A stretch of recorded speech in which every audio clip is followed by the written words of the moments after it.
السلام علیکم، بسم اللہ الرحمن الرحیم۔ تمام تعریفیں اللہ کے لیے ہیں جو بڑا نہایت رحم والا ہے۔ دنیا میں کئی طاقتور بادشاہ آئے، لیکن کچھ ایسے بھی تھے جو اپنی طاقت اور دولت کے نشے میں اللہ کو بھول گئے۔ ایسا ہی ایک بادشاہ تھا جس کا نام شداد تھا، جو اپنے غرور کی وجہ سے اللہ کے عذاب کا شکار ہوا۔ آج کی اس ویڈیو میں ہم جانیں گے شداد کی عبرتناک انجام کا واقعہ قصہ۔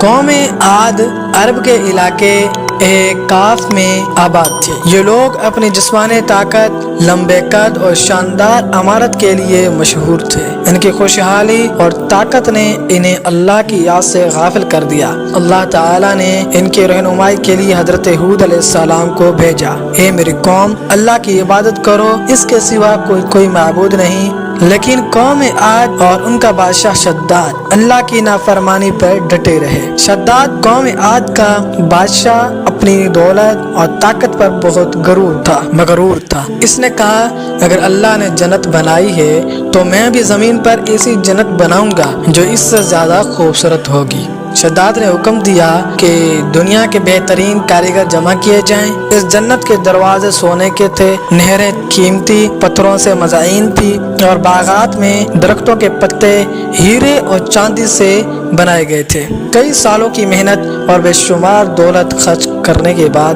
یہ جنت تیار ہوئی۔ حضرت ہود علیہ السلام کا شداد کو نصیحت کرتے ہوئے حضرت ہود علیہ السلام، اے شداد، اللہ سے ڈرو اور اس کی عبادت کرو۔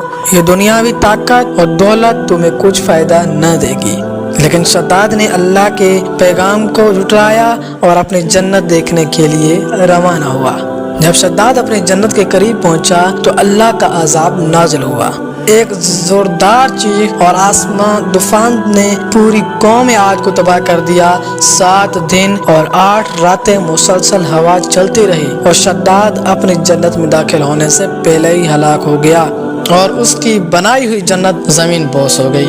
بعض کے روایت کے مطابق شداد کی جنت کے آثار آج بھی زمین کے نیچے کہیں موجود ہیں۔ قدیم عرب تاریخ دانوں کا کہنا ہے کہ ارحم ذات العماد ایک حقیقی شیر تھا جو اللہ کے ذات کی وجہ سے غائب ہو گیا۔ کچھ محققین کا خیال ہے کہ شداد کی جنت ایک افسانوی داستان ہے جو لوگوں کو عبرت دلانے کے لیے بیان کی گئی ہے۔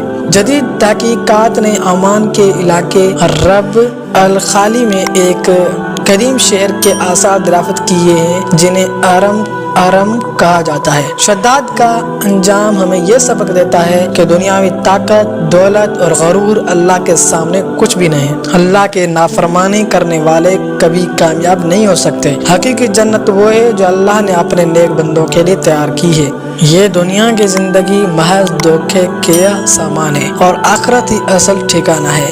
سورۃ العنکبوت 64 میں شداد کا قصہ ہمیں اپنی زندگی پر غور کرنے کی دعوت دیتا ہے۔ اللہ کی عبادت کرنے، اس کے شکر گزار بننے اور آخرت کی تیاری کریں۔